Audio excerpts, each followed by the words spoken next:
Trevor the traction engine was enjoying his work in the vicarage orchard. Birds were singing and apples were ripening on the trees. It was a lovely day.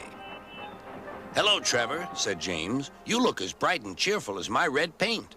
Oh, I am, replied Trevor. What's that noise? It's the bees, laughed Trevor. They're all in these boxy things called beehives. I'm taking them to the station.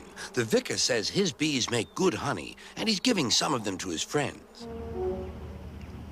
Just then, Boko, the diesel engine, hummed in. Take care, you two. Don't make the bees angry. They might sting you. James didn't like being told what to do by a diesel, and he buzzed away. Goodbye, Trevor, called Boko, and set off to see Duck at the next station. Bill and Ben, the tank engine twins, were busy arranging cars, but they scampered off when they saw Boko. I remember the first time I met those two, laughed Boko. They nearly made my eyes pop out. Edward soon put a stop to their games.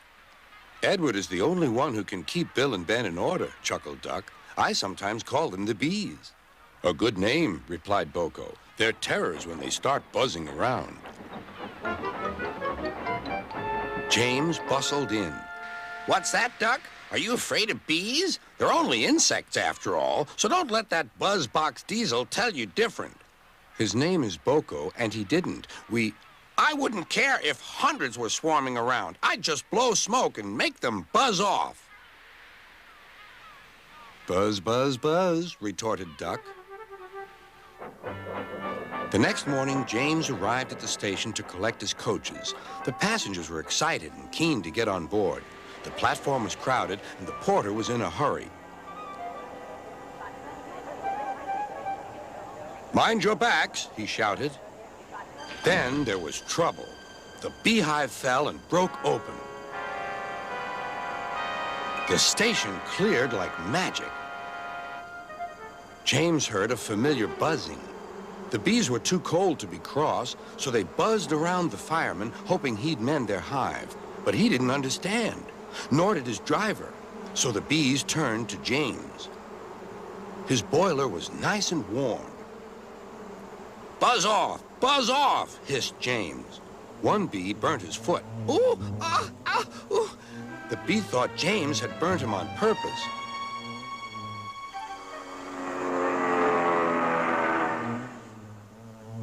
So it stung James right back on the nose. Eee! Whistled James. He had had enough. So had his fireman and driver.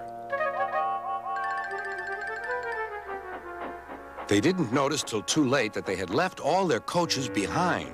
They tried everything to get rid of the bees. First, they spun on the turntable, but to no avail.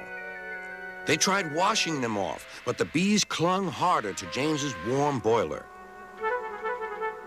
Then they tried smoking them off by going through a long tunnel, but still the bees wouldn't go away. It's no good, James, said his driver. We'll just have to go back to the orchard and fetch another hive. James's reply was drowned by the sound of buzzing. The vicar was waiting anxiously for James. When he arrived, the bees swarmed straight into their new home. Come on, James, said his driver. What you need now is a good hose down. Later that evening, James was resting in the shed when the vicar came to see him. Thank you for saving my bees, he said. It's a pity it's not Christmas. Then we could call you James the Red-Nosed Engine. Everyone laughed, even James. But instead, they decided to call James the Bee's Knees, which means they thought he was more useful than ever.